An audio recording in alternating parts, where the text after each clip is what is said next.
세상 만물을 움직이게 하는 힘, 우린 이것을 에너지라 부릅니다. 특히 현대사회에선 전기 에너지가 가장 중요한데요. 에너지는 과연 어디서 오는 걸까요? 흔히 물이나 석유, 석탄, 원자력 등이 전력 생산의 주요 에너지원으로 손꼽힙니다. 하지만 어떤 에너지원은 기상이변과 자연재해를 일으키는 지구온난화의 원인이 되기도 하고 미세먼지를 발생시켜 호흡기 질환을 유발하는 등 시민들의 건강과 생명을 끊임없이 위협하기도 합니다. 지금은 에너지 전환의 시대. 최근엔 지구도 사람도 행복해지는 새로운 에너지원이 각광받고 있는데요. 에너지가 달라지면 우리의 미래가 달라집니다. 에너지, 미래를 바꾸다. 교수님, 근데 에너지에 대해서 알면 알수록 고민이 많이 생겨나는 것 같아요. 네, 어떤 고민이요? 그러니까 예를 들어서 미국 캘리포니아는 햇볕이 좋아서, 그리고 덴마크는 바람이 많이 불어서, 그리고 아이슬란드는 뭔가 지열이 항상 일정하게 뜨끈뜨끈해서 이게 잘 되는 거잖아요. 근데 우리나라는 과연 이 에너지 전환을 하는 게 적합할까요? 에너지 공부를 많이 하셔가지고 고민도 많아지셨네요. 네. 그 기후변화와 환경 이슈의 해결을 위한 신재생 에너지 기술 개발의 중요성이 커지면서 우리나라도 2030년까지 전체 전력 생산량의 20%를 네. 신재생 에너지로 채우겠다라는 목표를 발표를 했습니다. 우리나라의 신재생 에너지 잠재력이 얼마나 되는지부터 한번 살펴보도록 하겠습니다. 네. 신재생에너지의 잠재량은 자연 환경을 고려한 이론적 잠재량, 발전소의 입지 가능성으로 판단하는 지리적 잠재량, 현재 기술로 생산 가능한 에너지 생산량인 기술적 잠재량, 그리고 상업적 개발을 염두에 둔 시장 잠재량 등으로 나눕니다.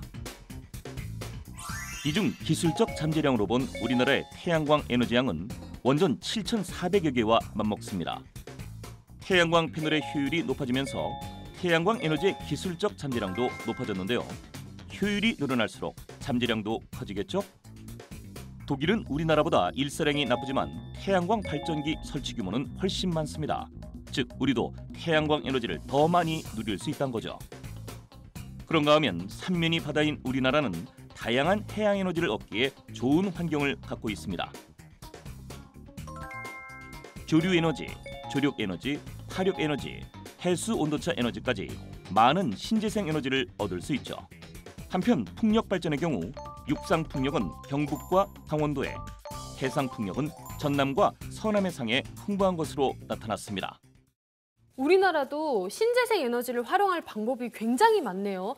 특히 한반도가 바다에 둘러싸여 있으니까 바다를 활용한 신재생 에너지를 또 이렇게 할 수가 있을 것 같아요. 네, 그렇습니다.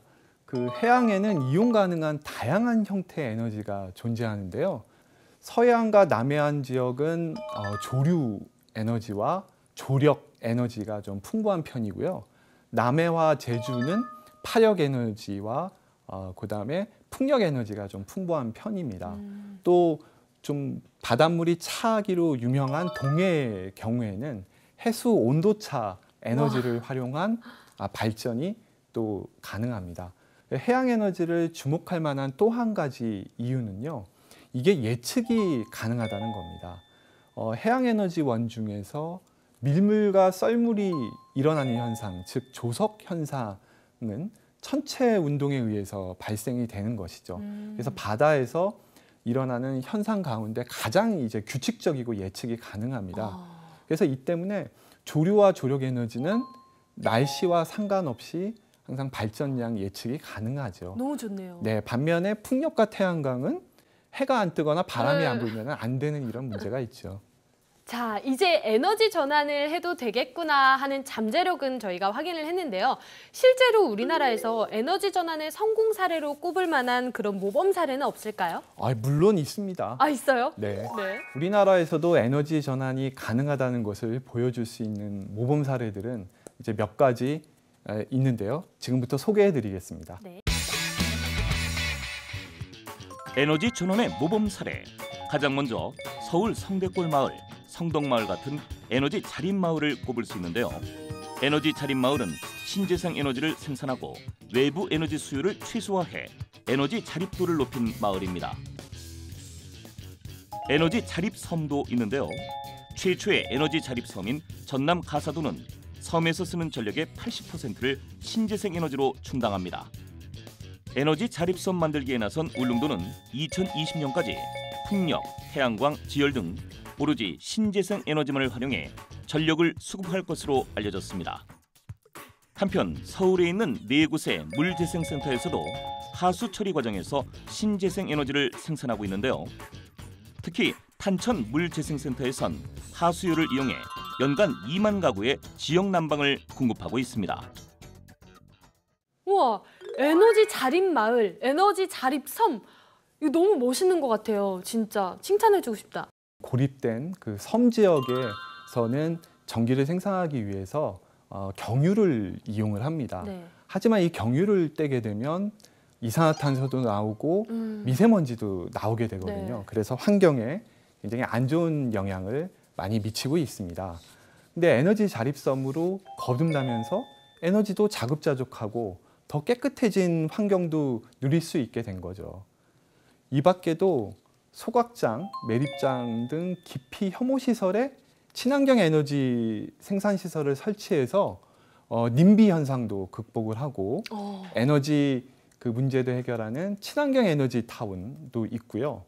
또 패시브 기술을 통해서 건축물에 필요한 에너지를 최소화하고 태양광이나 지열을 이용을 해서 그 에너지를 생산을 해서 전기도 쓰고 네. 난방을 하는 제로 에너지 주택이 에너지 전환 시대를 위한 좋은 아이디어가 될 것 같습니다. 네.